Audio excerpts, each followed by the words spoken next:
How did Lil Jon become financially free? Starting with some background, Lil Jon, born Jonathan Smith, is a music artist, producer, DJ, businessman, truly a man with many titles from Atlanta, Georgia. At an early age, Lil Jon found two passions for him, which were skateboarding and music. He would immerse himself into both, teaching himself to DJ by 15 years old while working at local skate shops. He would take his DJ talent to the next level, becoming a prominent figure in Atlanta clubs, which led him to becoming an A&R for So-So Records, further opening up more doors for himself. Lil Jon joined forces with the Eastside Boys, consisting of Big Sam and Lil Bo, in 1995, and together they would bring hit after hit for 10 years. Lil Jon was everywhere, from the connections he built in the Atlanta DJ scene, working as an A&R, producing for other artists, and building up his own group. He was bound to blow up, and what would come next would be classics on classics that are still prevalent today, while building up his outside business during it. Now, before we talk about that, we need to talk about the music and label. Going into music, Lil Jon has released over 16 projects in his career so far, of which 7 are studio albums. 6 of those studio albums were in the Lil Jon and the Eastside Boys group. Their 2001 album, Put Your Hood Up, went gold, equivalent to 500,000 album sales.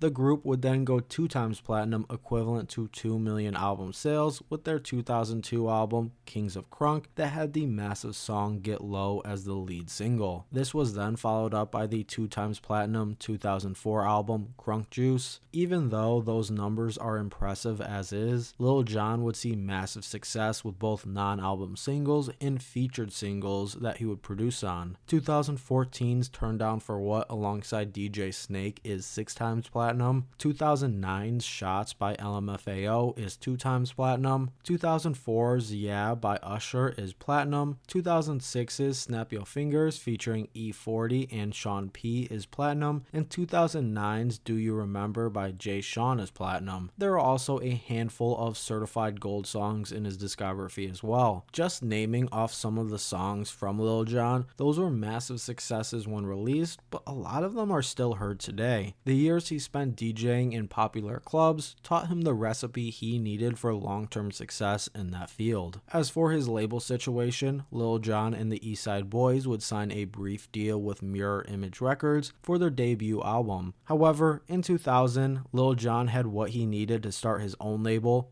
BME Recordings, which is where all of his music is released from. He would have artists signed to it like E40, Crime Mob, Diamond, Thrillville, Lil Scrappy, and more. Just the next year after starting BME, in 2001, Lil Jon would sign a deal with TVT Records that helped him take himself and his group's career to the next level, releasing 2 double platinum albums with the label. That deal with TVT would last until 2006, and it has been since 2010 when we got the last Lil Jon studio album. Overall, when we talk about music, Lil Jon is responsible for countless hits from the 2000s that are just classics today. That is reflected in the replayability in clubs today, but also in the sales the records have achieved. From the success that Lil Jon has built in music, he has used it to branch off into outside business. Typically, for these financially free videos, I dedicate this section towards investments. When doing research on this, it was really hard to find information on specific companies Lil Jon has invested in. However,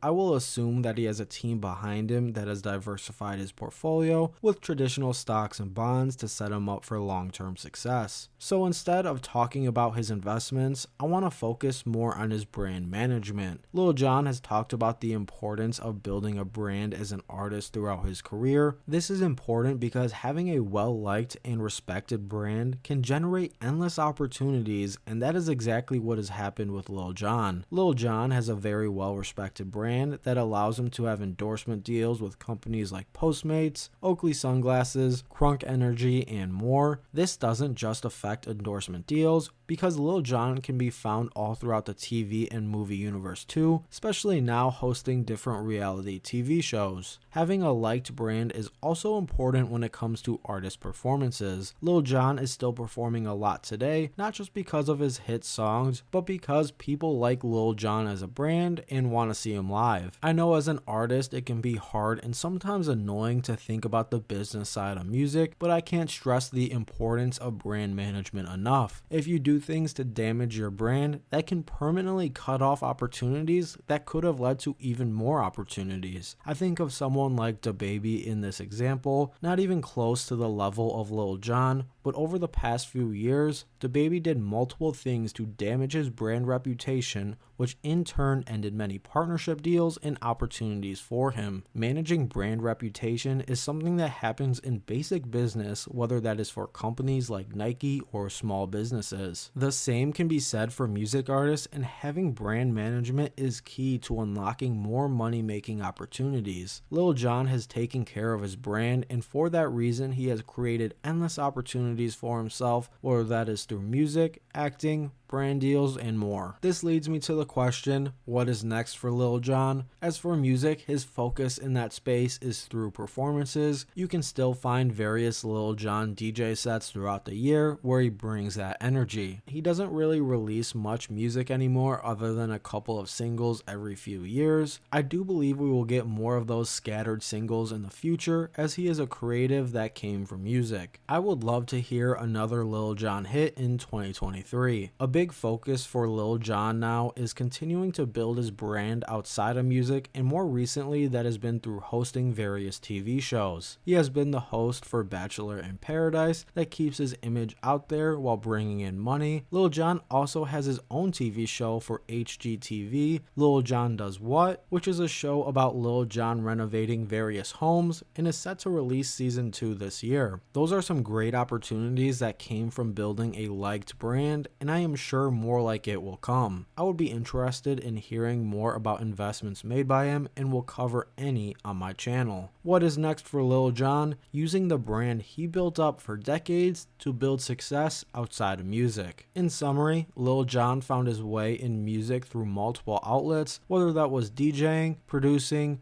rapping, or so on. From the experience he built up in that space, he knew what sounds would be played for decades, and that's why we're still hearing Lil Jon's hits today. During this time, he kept his brand well liked and respected. That further opens up opportunities even when music isn't his main focus anymore. Lil Jon has endless money-making opportunities coming his way after decades of building his brand, which keeps him financially free. And that is how Lil Jon became financially free. I hope you found this video informational. If you did, please leave a like and subscribe, as well as let me know who I should talk about next. Thank you for watching. Have a great day.